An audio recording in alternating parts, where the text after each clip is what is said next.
So guys, let's start with part 2, Indian Development Economy, chapter number 9, Environment Development and Sustainable Development. Let's start. तो pollution control board तक हम पहुंच चुके थे। Pollution control board यानी भारत में बढ़ता हुआ जो पोल्यूशन है, प्रदूषण है, उसको कंट्रोल करने के लिए पोल्यूशन कंट्रोल बोर्ड 1974 में बनाया गया, जो स्टेट लेवल और सेंट्रल लेवल पर काम करता है।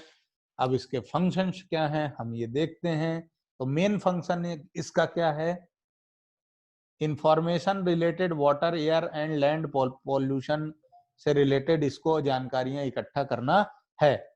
उसके बाद इसको क्या करना है, board provide technical assistance to government in promoting cleanliness of streams and wells by prevention, control, abatement of. देखो इनको क्या करना है कि पहले तो जानकारियां कलेक्ट करो, क्या क्या गंदगी है हवा, पानी और मिट्टी में।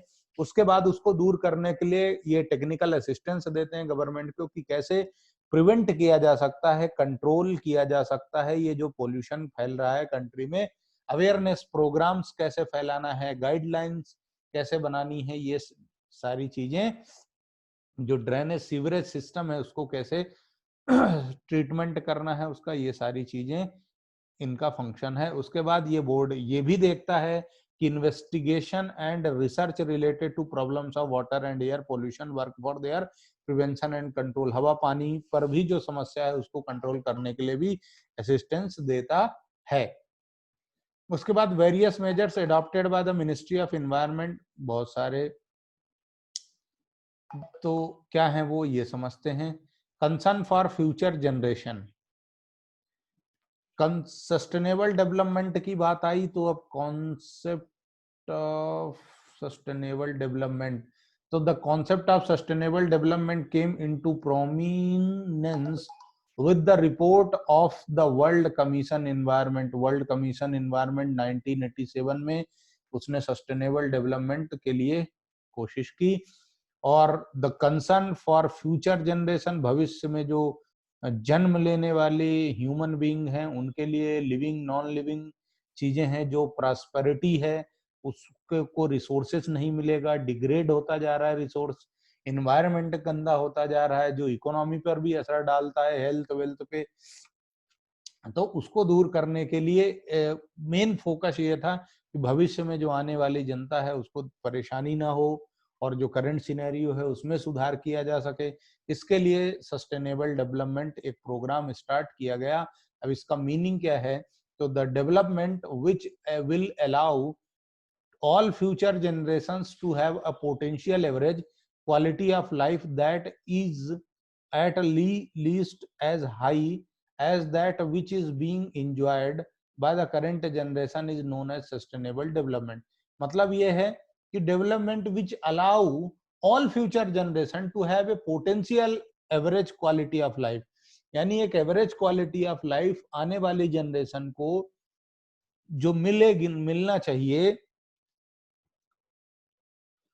जो अभी हम करंट जनरेशन जो यूज कर रही है, जो इन्वायरमेंट का इस्तेमाल, जो उसकी क्वालिटी स्टैंडर्ड आज की जनरेशन यूज कर रही है, वो आगे की भी जनरेशन यूज कर सके, इसको ध्यान में रखना है और ये मेंटेन करना है कि आज की गंदगी, ये धीरे धीरे जो इन्वायरमेंट गंदा होता जा रहा है इसको रोका जा सके किसी तरह से, क्योंकि आज जो हम इंजॉय कर रहे हैं प्रकृति का वो मजा भविष्य में भी मिलता रहे, आने वाली जनरेशन को भी मिलता रहे। The concept of was emphasized by the United Nation conference on environment and development, UNCDED ने ये दिया है कॉन्सेप्ट कि सस्टेनेबल डेवलपमेंट यानी डेवलपमेंट करो ताकि आने वाली पीढ़ी को कोई समस्या ना हो। The development that meets the need of the present generation without compromising the ability of the future generation to meet their own needs. मतलब आज जो जनरेशन यूज कर रही है उसके इंजॉयमेंट कर रही है इकोनो इन्वायरमेंट का, वो इंजॉयमेंट भविष्य की जनता को भी मिलना चाहिए क्यों? क्योंकि आज आप गंदा कर दोगे अपने एंजॉयमेंट के चक्कर में, तो आने वाली जनता उसका सफर करेगी। तो इनका ये कहना था कि भैया आपकी गलतियों की वजह से आने वाली जनता को, आने वाली पीढ़ी को कोई तकलीफ नहीं होना चाहिए। Term need and the phrase future generation in the definition catches the phrase. Equality of potential, सबको प्रेजेंट और फ्यूचर जनरेशन में इक्वली मिलना चाहिए। मीटिंग द नीड्स, नीड यानी जो जरूरत है उसको क्या करना है, तो the use of concept of needs in the definition is linked to distribution of resource. जितना हक आपका नेचुरल रिसोर्सेस पे है उतना ही हक आने वाली जनरेशन का है। आप इसको यदि गंदा करते हैं, खराब करते हैं, तो आने वाली जनरेशन का हक आप मार रहे हैं या खत्म कर रहे हैं। तो आपको ऐसा नहीं करना है, आपको इसको सस्टेन करना है, मेंटेन करना है कि जैसा आज इन्वायरमेंट है साफ सुथरा, वैसा ही कल भी होना चाहिए। या आज गंदा है तो इसको सुधारो, क्योंकि आप यदि गंदे एनवायरनमेंट में जिएंगे तो आप बीमारियों से ग्रसित रहेंगे। इनको दूर करना है तो आपको क्वालिटी ऑफ एनवायरनमेंट मेंटेन करना पड़ेगी। कैसे मेंटेन कर सकते हैं? पेड़ पौधे लगा करके मेंटेन किया जा सकता है। जो 4 व्हीलर्स हैं इनके इस्तेमाल में कमी लाकर किया जा सकता है, और कुछ ऐसे स्टैंडर्ड उठाए जाने चाहिए जिससे एनवायरनमेंट गंदा ना हो सके।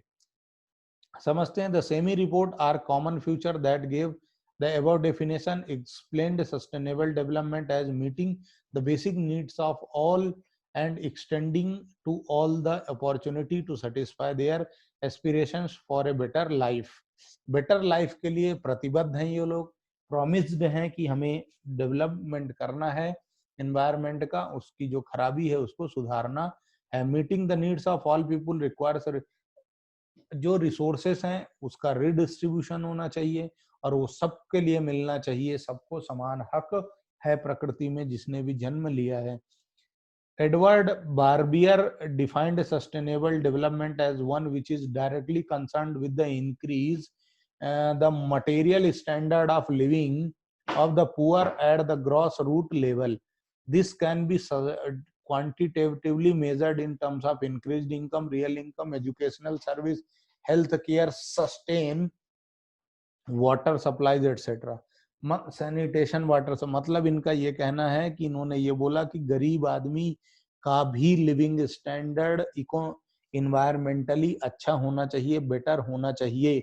उसको भी education, income, health, wealth, care, sanitation, water supply सब कुछ मिलना चाहिए जो आने वाली जनरेशन है।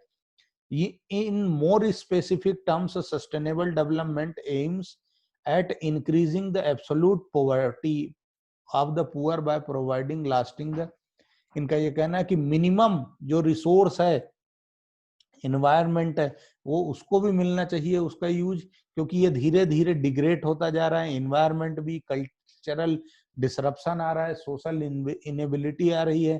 तो ये सारी चीजें दूर होना चाहिए और भविष्य में आने वाले लोगों को भी ये जो आज इन्वायरमेंट फ्रेश है, साफ सुथरा है, इसका बेनिफिट मिलना चाहिए। जो वाटर है, फूड है, हाउसिंग है, एग्रीकल्चर है, वो सारी सर्विसेज फ्यूचर तक में भी मिलना चाहिए। वो बेसिक नीड है और वो बेसिक नीड फुलफिल होना चाहिए।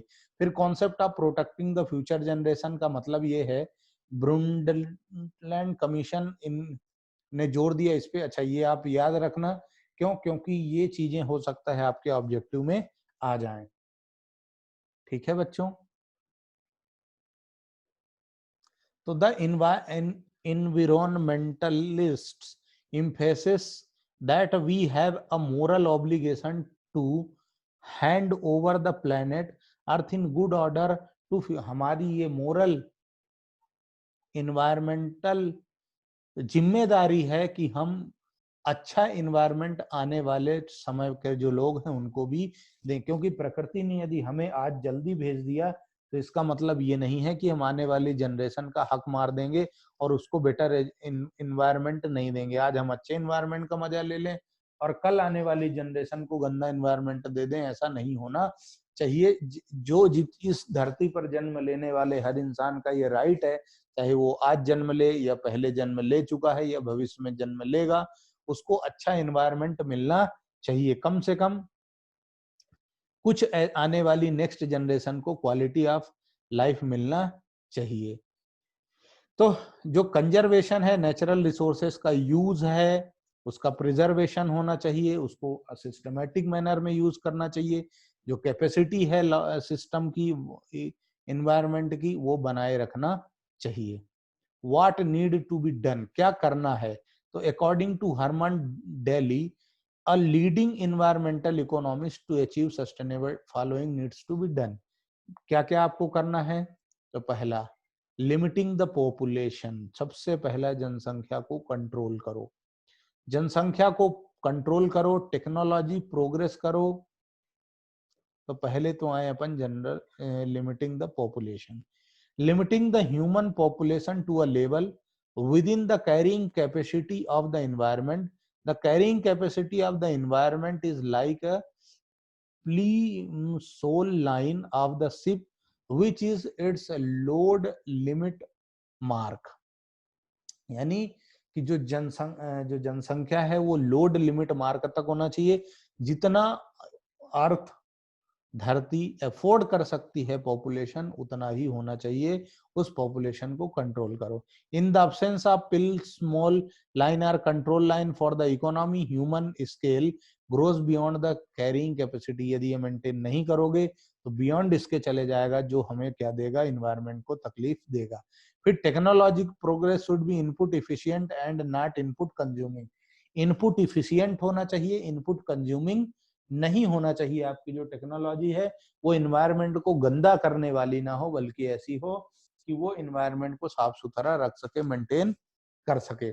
सस्टेनेबल एक्सट्रैक्शन, तो जो रिन्यूएबल रिसोर्सेस हैं उनका यूज ज्यादा होना चाहिए, जैसे सोलर एनर्जी है, इनका इस्तेमाल ज्यादा होना चाहिए और फॉरेस्टेशन वगैरह किया जाना चाहिए।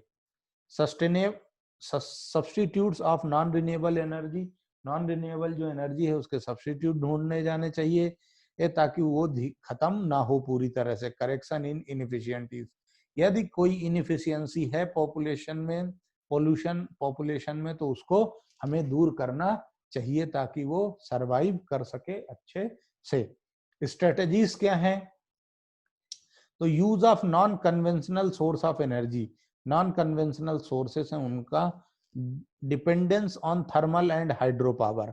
आपको हवा पानी वाली एनर्जी में ज्यादा जीवन जीने की आदत डालना चाहिए। Thermal power cos pollution, thermal power plant emits large quantity of carbon dioxide, which is a greenhouse gas. It also produces fly ash, which if not used properly can cause pollution of water bodies, land and other component of environment. Thermal power को यदि आप अच्छे से इस्तेमाल नहीं करेंगे तो उससे निकलने वाली carbon dioxide gas green house effect डालेगी, जिससे क्या होगा? जो धुआं निकलता है वो हमें तकलीफ देगा, पानी को गंदा करेगा, जमीन को गंदा करेगा। Hydro electric projects overwhelm forest and interface with natural flow of water in catchment areas and river banks. कहीं ना कहीं हाइड्रो इलेक्ट्रिक जो पानी से बिजली होती है वो भी कहीं ना कहीं तकलीफ देती है। तो हमें विंड पावर का इस्तेमाल करना चाहिए और सोलर रेस का इस्तेमाल बढ़ा देना चाहिए, क्योंकि ये अनलिमिट अवेलेबल होते हैं। टेक्नोलॉजी ऐसी बढ़ाना चाहिए कि इनका इस्तेमाल ज्यादा बढ़ाया जा सके। Clear fuel in rural areas, LPG गोबर गैस का इस्तेमाल। Household in rural area generally use wood dung cake, मतलब गोबर के कंडे, वुड लकड़ी तो समझते हो, डंग केक यानी लकड़ी के कंडे जिसको बोलते हैं, गाय भैंस का गोबर होता है उससे वो बनाते हैं ना, वो उपले कंडे जो भी है। Or other biomass fuel which have several adverse implication like deforestation, reduction in green over, wastage of cattle dung and air pollution. तो इसके इस्तेमाल की वजह से एक क्या होता है, कंडे और लकड़ी के यूज से एक तो जंगलों की कटाई होती है, दूसरा प्रदूषण उनकी धुआं से गंदा होता है। तो इन सिचुएशन से ऊपर उठने के लिए आपको एलपीजी का इस्तेमाल करना चाहिए, लिक्विफाइड पेट्रोलियम गैस का जो क्लीन फ्यूल होता है उसको इस्तेमाल करना चाहिए कुछ तक। और इसके इस्तेमाल में आपको एनर्जी मिनिमम यूज करनी पड़े, इसका भी ध्यान रखना है। For the gobar gas plant function cattle, गोबर गैस के प्लांट होना चाहिए और गोबर गैस का इस्तेमाल होना चाहिए। In urban area CNG, in urban areas use of compressed natural gas as fuel. अच्छा, गांव में वो इस्तेमाल करो एलपीजी और गोबर गैस, और शहरों में आप सीएनजी का इस्तेमाल करो। तो इससे क्या होगा, आपका पॉपुलेशन कम, पोल्यूशन पोल्यूशन गंदगी कम होगी। वो पॉपुलेशन और पोल्यूशन एक जैसा हो जाता है। विंड पावर, जैसे दिल्ली में इनका कहना है कि ज्यादा यूज होता है तो पोल्यूशन कंट्रोल में है। फिर विंड पावर, हवा का इस्तेमाल। तो in areas where speed of wind is usually high, wind mills can provide electricity without aid. तो जहां पर हवा का दबाव ज्यादा है, ज्यादा हवाएं चलती हैं, उन क्षेत्रों में हवा विंड एनर्जी बनानी चाहिए। और वहां से फिर सोलर पावर से energy, solar power energy photovoltaic sales solar energy में कन्वर्ट करके, और फिर इस टेक्नोलॉजी के इस्तेमाल से, जो कि ज्यादा कॉस्टली तो होता है लेकिन फिर भी क्या होता है, एनवायरनमेंट को पोल्यूशन से टोटली बचाता है। फिर mini hydel plants, mountains regions streams can be found almost everywhere. हर जगह पर्वत पहाड़ियां मिलती हैं। यहाँ पर मिनी हाइड्रल प्लांट्स का इस्तेमाल करो जिससे एनर्जी बचेगी। टरबाइन, छोटे छोटे टरबाइन लगाओ जिससे एनर्जी जनरेट होती है, और उस एनर्जी का इस्तेमाल होना चाहिए। फिर traditional knowledge and practices, component of environment. Traditional knowledge क्या है, तो traditional Indian people have been close to their environment. पुराने जो ट्रेडिशनल लोग हैं वो एनवायरनमेंट के बहुत करीब हैं और वो एनवायरनमेंट का अच्छे से इस्तेमाल करना जानते भी हैं। Indian people have more component of the environment and not it's controller. ज्यादा कंपोनेंट का इस्तेमाल, कंट्रोल नहीं करने का ऐसा सोच है जिसको कम करना पड़ेगा। तो we found that all our practices in the agriculture system, health care system, housing, transport etc. have been। पहले के जमाने में जो ट्रेडिशनल आदमी वो बैलगाड़ी का इस्तेमाल करता था, खेती में हल चलाता था, घर मिट्टी के बनाता था, एसी वगैरह का इस्तेमाल नहीं करता था, जिसकी वजह से वो इन्वायरमेंट फ्रेंडली था और पेड़ पौधे लगाता था, जंगल लगाता था। Shift from the traditional system, जब हम शिफ्ट हुए ट्रेडिशनल सिस्टम से तो लार्ज स्केल में डैमेज हमने शुरू कर दिया। मतलब ये एसी, गाड़ी, बस, ट्रक, सीमेंट, बारू, रेती से मकान बनाना।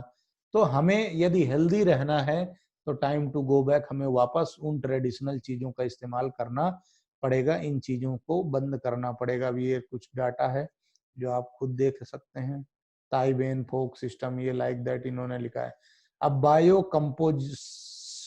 कंपोस्टिंग की शुरुआत, यूजिंग केमिकल फर्टिलाइजर्स की वजह से भी हमारा जो एनवायरनमेंट हुआ है वो डैमेज हुआ है, क्योंकि इससे जो लैंड है, मिट्टी है, उसकी प्रोडक्शन कैपेसिटी धीरे धीरे कम हो जाती है, और उससे जो प्रोड्यूस निकलता है वो भी प्रोड्यूस भी क्या होता है, बॉडी के लिए हार्मफुल होता है। हालांकि इनसे प्रोडक्शन तो बढ़ता है लेकिन इनसे हमारा डिमांड इरिगेशन की बढ़ जाती है, जिसकी वजह से तकलीफ होना शुरू होती है। कंपोस्ट का यदि आप इस्तेमाल करते हैं, मतलब गोबर खाद, नेचुरल खाद, उर्वरक खाद का इस्तेमाल करते हैं, जैसे कि क्या कहा जाता है उसको, कौन सी खेती कहते हैं, नाम नहीं याद आ रहा है, ऑर्गेनिक खेती। ऑर्गेनिक खेती का इस्तेमाल बढ़ाना चाहिए, वो फर्टिलाइजर्स यूज करना चाहिए जो पहले हुआ करते थे। Biopest control, negative effects of green revolution. The advent of green revolution has increased the use of chemical pesticides for higher yield. ज्यादा खेती के लिए केमिकल पेस्टिसाइड्स का इस्तेमाल होने लगा कि प्रोडक्शन ज्यादा हो सके, गाय भैंसों को भी ज्यादा देने, ऐसी चीजें दी जाने लगी जिनसे दूध का प्रोडक्शन ज्यादा हो गए। तो इनको कंट्रोल होना चाहिए, और इनको कंट्रोल करने के लिए आपको क्या करना पड़ेगा कि पेस्टिसाइड्स, प्लांट प्रोडक्ट का बंद करना पड़ेगा इस्तेमाल। जो पेस्ट कंट्रोलिंग केमिकल हैं उनका इस्तेमाल करना पड़ेगा। नीम का यूज करो, बाकी चीजों का यूज बंद करो। मिक्स्ड क्रॉपिंग करो, मतलब ऐसा नहीं कि गेहूं की खेती करो तो गेहूं गेहूं गेहूं ही जान दो। मिक्स्ड करो, थोड़ा गेहूं, थोड़ा धान, थोड़ा मतलब राइस, थोड़ा सरसों, लाइक दैट। खेती का मिक्सअप होना चाहिए, और अवेयरनेस एनिमल बर्ड्स, जो बर्ड्स खत्म होते जा रहे हैं धीरे धीरे, इन पर जानवर खत्म होते जा रहे हैं, इनको भी बढ़ाने का काम होना चाहिए। Snake, lizard, bird example, peacocks, ये चीजें भी बढ़ना चाहिए, क्योंकि इनसे भी खेती में अच्छा असर आता है और इन्वायरमेंट शुद्ध होता है, क्योंकि ये गंदगी इन्वायरमेंट की एब्जॉर्ब कर लेते हैं। तो कंक्लूजन क्या है कि economic development aimed at increasing the production of goods and services. Economic development ने प्रोडक्शन बढ़ाया गुड्स और सर्विसेज का, लेकिन साथ ही साथ उसने पॉपुलेशन को भी बढ़ाया, और बढ़ती हुई जनसंख्या को मीट करने के लिए फिर अब इसने इनिशियली तो हमारी जो नेचुरल रिसोर्सेस थे वो ज्यादा थे और सप्लाई ज्यादा थी और डिमांड कम थी, लेकिन धीरे धीरे सप्लाई कम हो गई और डिमांड ज्यादा बढ़ गया। सस्टेनेबल डेवलपमेंट लाया जाना चाहिए जो कि क्या करे, इन्वायरमेंट प्रॉब्लम को कम कर सके। कुछ की पॉइंट्स हैं, आप नोट करना चाहें तो नोट कर लें। चैप्टर कंप्लीट हो चुका है गाइस, और यहाँ से आप वीडियो पॉज करके नोट कर सकते हैं। फिर एक चार्ट है ये, इस चार्ट को आप, हाँ अब आपको यदि एक बात बता दूं, यदि आपको ये पूरा का पूरा नोट्स चाहिए तो ये जो मेरी मोबाइल ऐप है उस मोबाइल ऐप को आपको डाउनलोड करना पड़ेगा, वो मैं वीडियो की डिस्क्रिप्शन लिंक में डाल दूंगा, वहां से आप ये वीडियो लेक्चर भी देख सकते हैं, आपको ये नोट्स भी मिल जाएगा। Thank you very much, keep watching. अब हम मिलेंगे अगले चैप्टर के साथ, तब तक के लिए धन्यवाद आपको।